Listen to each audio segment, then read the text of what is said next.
امام حسین ایسی باکرامت شخصیت ہیں کہ آپ کی جو ولادت ہے نا، آپ کی جو برتھ ہے، وہ برتھ بھی کرامت ہے.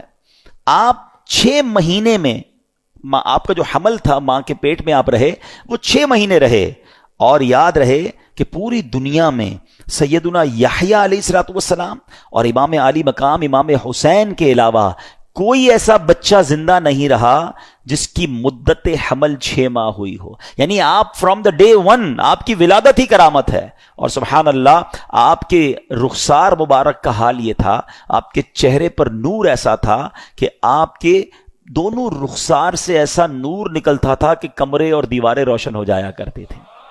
اور کیوں نہ ہو، کس کے نواسے ہیں، کن کے پھول ہیں، آقا کی نگاہوں کے تارے ہیں. اب یہ جو امام حسین رضی اللہ تعالیٰ عنہ جب کربلا کے لیے روانہ ہوئے نا، تو آپ سے مزید کرامتوں کا ظہور ہوا.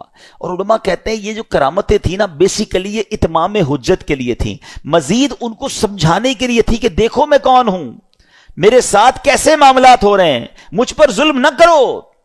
مگر ان ظالموں کی آنکھوں پر لالچ کا ایسا پردہ تھا. امام حسین فرسٹ آف آل آپ نے مدینے سے کوچ کیا اور اب مکے آیا. اب اسی راستے میں سیدنا ابن مطی رحمۃ اللہ تعالی سے ملاقات ہوئی.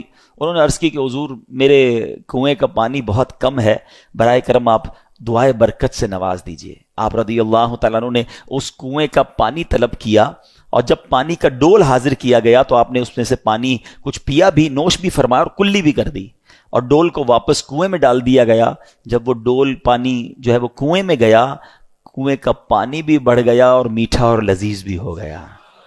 سبحان اللہ. تو یہ امام حسین کی کرامتوں کا سلسلہ رہا. اس کے بعد جب آپ بالکل ایگزیکٹلی 10 محرم الحرام کا دن آ گیا، یاد رہے کہ وہ دن جمعہ کا دن تھا. 10 محرم الحرام جب یہ واقعہ ہوا، کربلا کے میدان میں آپ خطبہ ارشاد فرما رہے ہیں، ان کو سمجھا رہے ہیں کہ دیکھو میں کون ہوں، یہ ظلم مت کرو. تم کیا جواب دو گے جس کا کلمہ پڑھتے ہو اس نبی علیہ الصلوۃ والسلام کو؟ اس وقت آپ کے جو خیمے تھے، جہاں خاندان کے افراد تھے، وہاں خندق میں ایک آگ بھی جل رہی تھی. تو ایک بد زبان یزیدی نے بکواس کرتے ہوئے کہا کہ اے حسین، تم نے وہاں کی آگ سے پہلے یہی آگ لگا دی ہے.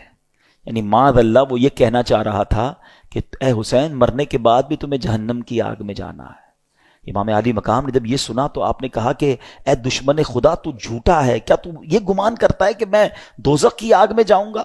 امام علی مقام کے قافلے کے جانثار نے کہا کہ آپ مجھے اجازت دیں تو میں ابھی اس کا سر قلم کر دوں. آپ نے اجازت نہیں دی. آپ نے فرمایا حملے کا آغاز ہماری طرف سے نہیں کرنا، ہو سکتا ہے یہ پرووک کر رہے ہوں، یہ اس لیے ہمیں کہہ رہے ہیں کہ ہماری طرف سے پہل ہو جائے، اور یہ کہیں ہم نے تو حملہ نہیں کیا تھا، امام حسین والوں نے پہلے حملہ کیا. حالانکہ اس قدر بڑی گستاخی کی تھی. آپ نے اپنے ساتھی کو روک دیا، مگر آپ نے اللہ کی بارگاہ میں دعا کی. دل بڑا دکھا ہوا تھا کہ ایسی بات اس نے کر دی.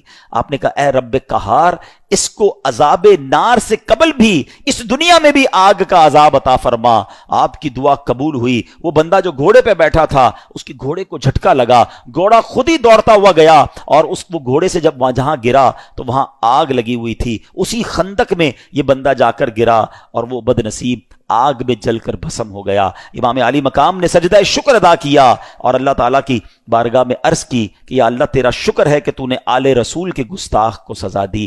اب یہاں بھی ان کے سامنے یہ واقعہ ہو رہا ہے، سارے لوگ دشمن سامنے کھڑے ہیں، اور یہ آپ کی دعا قبول ہو رہی ہے، آپ کے گستاخ کو سزا مل رہی ہے، مگر وہ سمجھنے کے لیے تیار نہیں ہے، وہ انڈرسٹینڈ کرنے کے لیے تیار نہیں ہے.